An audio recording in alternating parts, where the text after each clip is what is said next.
AITA for getting angry at being told I'm not a parent. The background: 12 years ago, my best friend passed away during our last year of university. The accident shook us all, and no one more than his wife, A, who was at that point 4 months pregnant. All three of us had been incredibly close friends. She couldn't do it alone, and her family lived 2,000 miles away. After speaking to her about it, I made a decision.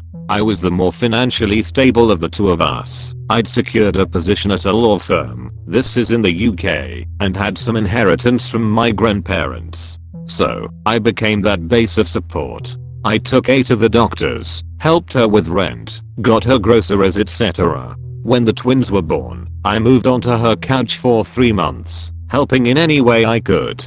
For the next 4 years, it worked like this. We lived separately, but I'd spend half the week at hers, helping with the kids. From diapers to preschool, I was there. I was never officially their parent. No papers were signed, but I gave emotional, practical, and financial support. When they began schooling, I was listed as a non-parental guardian. I was then offered a promotion, which included a lot of travel.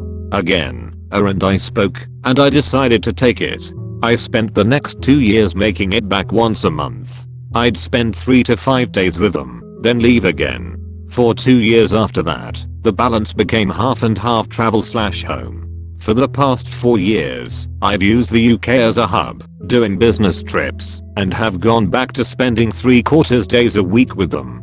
To be clear, this whole thing has never been romantic. Both she and I have seen other people, and in the past year she's found a very nice guy who both the kids like, which is great. The issue at hand: I've always tried to be there for the kids' big events. School plays, birthdays, tournaments, etc. I've been to parent-teacher meetings, taken them to the doctor.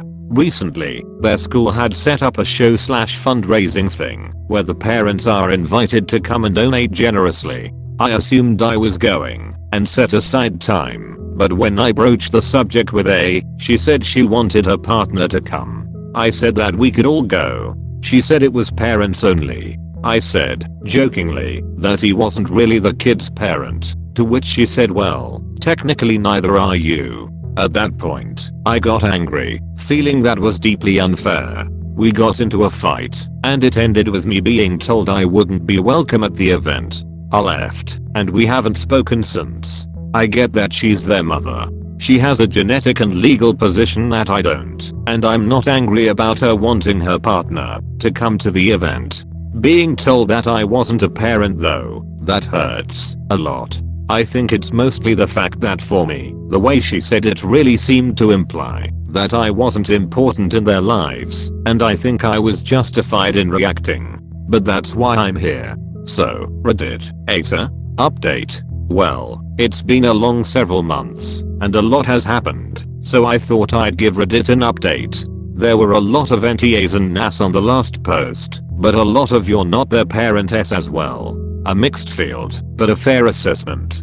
For the record, I did not attend the show, but was delighted by the pictures. After, as many of you lovely Redditors pointed out, the best thing to do was to talk to A. We'd been best friends for over a decade. I'm happy to report we continue to be. I'll give the short of the situation. Her and I spoke a lot.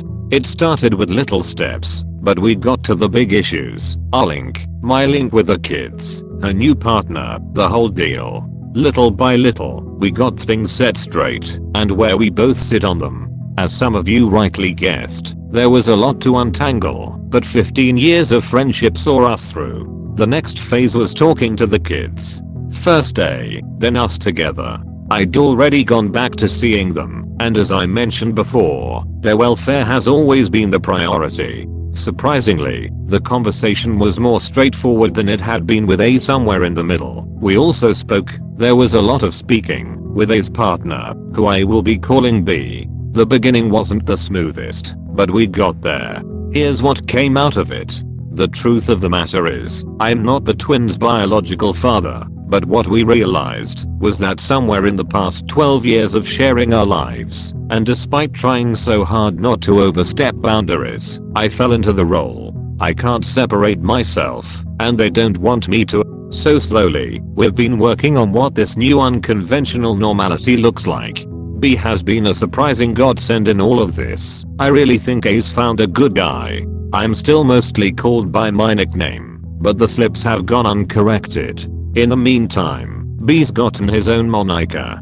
A little way down the line in all of this, COVID-19 became a thing, so we decided to take a big jump. I moved in for the duration of quarantine. It was easier than moving their whole household into my flat. No better way to put an arrangement to the test. I'm back to my university days of sleeping on the couch, working at the kitchen table, and cooking every dinner. I stopped not one, but two doomed attempts at self-dyeing hair, and had a conversation with one twin about taking my surname when he's older. He thinks it makes his name sound cooler. I said that we'll ask his mum. So Reddit, I hope that this can bring a bit of joy to the AITA community. It's not easy, we are adjusting, and we know that this will remain unconventional. However, the kids are happy, and we adults are too. Edit, thank you all so much for the well wishes. I'm glad to have been able to share this lovely update with you all. Edit second, a lot of you lovely folks have inquired about adoption.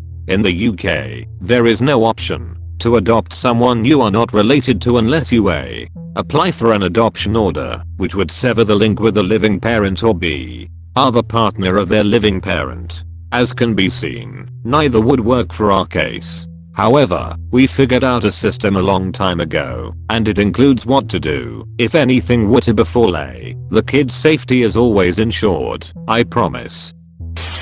Reddit comments. This is the best outcome possible. Those kids look at you as their father. Parents are the people that show up, not necessarily the people you are related to. Luckily, those awesome kiddos now have 3 humans that know how amazing they are, which is just so awesome I can't put it into words. Op, you are a damn good man. You have honored your best friend's legacy in an incredible way, and you are navigating a difficult situation with an astounding amount of grace. I hope you find a wonderful partner to share your own life with, so long as that's your desire. My best to you all.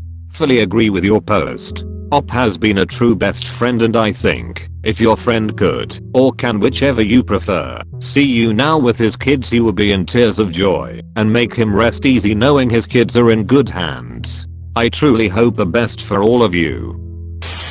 So happy for you, all of you guys. On a hopefully not too insensitive note, they should make a movie. It honestly sort of reminds me of 3 Men and a Baby in a way, except for in that movie the BO dad doesn't die. It's a really cute movie, and this story really reminds me of it in the way that they worked things out and figured out a way to make things work in an unconventional family dynamic. Of course, in the movie, BO dad's best friend falls in love with the mom and they get married, but of course they do, because Hollywood loves those types of endings. Who you picking to play you in the movie? Op, well now, I think the first issue is that I still have my full head of hair. Not as problem. Especially since they are going to rewrite the ending. Anyway, in the movie version you will both realize you actually love each other and will end up getting married in the end.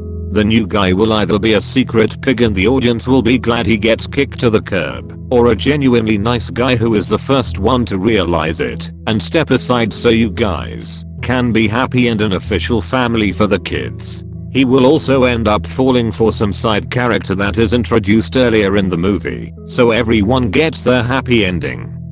So, being bald will be the least of the changes. This warms my heart. Children need as much love and support as they can get. Sounds like there are 3 qualified and loving parental figures in their life. Kudos to you all for putting egos and labels aside and figuring this out for the children's sake. There are plenty of divorced parents that can't seem to grasp that concept. Glad you worked it out, but I can't lie to you, sounds a bit overboard.